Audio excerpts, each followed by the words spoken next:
ರಾಜ್ಯದಲ್ಲಿ ಇಂದು ಸಿಇಟಿ ಪರೀಕ್ಷೆಗಳು ಆರಂಭವಾಗಿದೆ. ಆದರೆ ಈ ಸಂದರ್ಭದಲ್ಲಿ ಕೆಇಎ ಕಡೆಯಿಂದ ಪರೀಕ್ಷಾ ನಿಗದಿ ಕೇಂದ್ರಗಳನ್ನು ಅಥವಾ ಈ ಪರೀಕ್ಷಾ ಕೇಂದ್ರಗಳನ್ನು ನಿಗದಿಪಡಿಸೋದ್ರಲ್ಲಿ ಎಡವಟ್ಟು ಮಾಡಿಕೊಂಡಿದೆ ಅನ್ನುವಂತಹ ಆರೋಪಗಳು ಸಹ ಕೇಳಿ ಬರ್ತಾ ಇದೆ. ರಾಜ್ಯದಲ್ಲಿ ಇಂದು ಹಾಗೂ ನಾಳೆ 2 ದಿನಗಳ ಕಾಲ ಸಿಇಟಿ ಪರೀಕ್ಷೆ ನಡೆಯುತ್ತಿದೆ.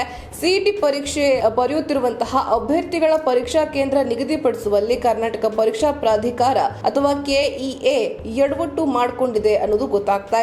ಕೆಲವು ವಿದ್ಯಾರ್ಥಿಗಳ ಹಾಲ್ ಟಿಕೆಟ್ ಸಿಗದೆ ಪರದಾಡ್ತಾ ಇದ್ರೆ, ಮತ್ತೊಂದು ಕಡೆ ಕೆಲವು ವಿದ್ಯಾರ್ಥಿಗಳಿಗೆ ಪರೀಕ್ಷಾ ಕೇಂದ್ರಗಳ ಪರದಾಟಕ್ಕೆ ಕಾರಣವಾಗಿದೆ. ಸಿಇಟಿ ಪರೀಕ್ಷೆ 2024ಕ್ಕೆ ಅರ್ಜಿ ಸಲ್ಲಿಸಲು ವಿದ್ಯಾರ್ಥಿಗಳಿಗೆ ಫೆಬ್ರವರಿವರೆಗೂ ಕರ್ನಾಟಕ ಪರೀಕ್ಷಾ ಪ್ರಾಧಿಕಾರ ಅವಕಾಶವನ್ನ ನೀಡಿತ್ತು.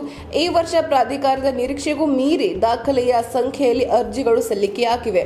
ಈ ವರ್ಷ ಎಸ್ಎಸ್ಎಲ್ಸಿ ಹಾಗೂ ಪಿಯುಸಿಗೆ ಒಟ್ಟು 3 ಪರೀಕ್ಷೆಗಳು ನಡೆಯುತ್ತಿರುವ ಹಿನ್ನೆಲೆ ವಿದ್ಯಾರ್ಥಿಗಳ ಪಾಸಿಂಗ್ ರೇಟ್ ಹೆಚ್ಚಾಗಿರಲಿದ್ದು ವಿದ್ಯಾರ್ಥಿಗಳಿಗೆ ಕಾನ್ಫಿಡೆನ್ಸ್ ಹೆಚ್ಚಾಗಿದೆ. ಹೀಗಾಗಿ ವಿದ್ಯಾರ್ಥಿಗಳು ಮುಂದಿನ ಶಿಕ್ಷಣ ಮುಂದುವರಿಸುವ ದೃಷ್ಟಿಯಿಂದ ಕರ್ನಾಟಕ ಪರೀಕ್ಷಾ ಪ್ರಾಧಿಕಾರ ನಡೆಸುವ ಸಿಇಟಿ ಪರೀಕ್ಷೆಗೆ ದಾಖಲೆಯ ಸಂಖ್ಯೆಯಲ್ಲಿ ಅರ್ಜಿಗಳನ್ನು ಹಾಕಿದ್ದಾರೆ. ಈ ವರ್ಷ ಒಟ್ಟು 3,49,637 ವಿದ್ಯಾರ್ಥಿಗಳು ಸಿಇಟಿ ಪರೀಕ್ಷೆಗೆ ನೋಂದಣಿಯನ್ನ ಮಾಡಿಕೊಂಡಿದ್ದಾರೆ. ಇದರಲ್ಲಿ ಕಳೆದ ವರ್ಷಕ್ಕಿಂತ 1 ಲಕ್ಷಕ್ಕೂ ಹೆಚ್ಚು ವಿದ್ಯಾರ್ಥಿಗಳು ಈ ಬಾರಿ ಸಿಇಟಿ ಪರೀಕ್ಷೆಗೆ ಅರ್ಜಿ ಸಲ್ಲಿಕೆ ಮಾಡಿದ್ದಾರೆ ಅನ್ನೋದು ಗೊತ್ತಾಗಿದೆ.